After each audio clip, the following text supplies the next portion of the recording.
One of the other things that I've been focusing on, and this book helped me realize that, is I needed to step out of the machine for a little bit. After I put out my last record in August, I decided to purposefully remove myself from the relentless cycle of social media. I was making and posting content every day. I've been putting out a song every 4 to 6 weeks, and I've been doing that for over 2.5 years. I was just kind of flapping my arms around and not headed in any one particular direction. And yes, I was getting streams and I was making some money, but I didn't feel fulfilled. I didn't feel like I was headed in the direction that I ultimately wanted to go. And that really started to grate against me. And it was at this Rothko exhibit that I went to that kind of helped me illustrate what that feeling was. This exhibit that I saw was a retrospective on Rothko's career.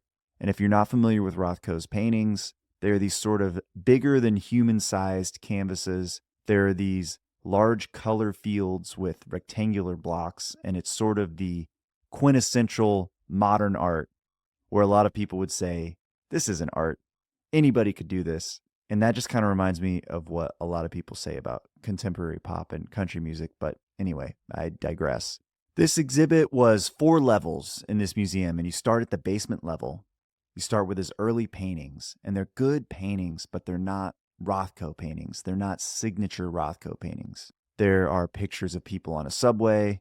I think there was like a self-portrait that he had made. They were good, but they weren't all that interesting. But if you follow the trajectory of his life through this exhibit, you move into the next room, and there's basically like a placard on the wall about how he actually quit painting for a while. But after some time away, he came back to painting.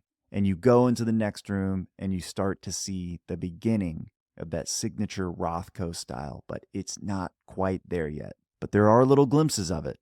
He's on the path and he's following the trail.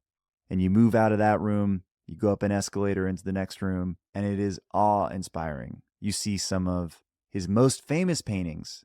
But to me, those paintings were made so much more impressive because I was able to view the journey of all that it took for him to get there, to make his greatest works.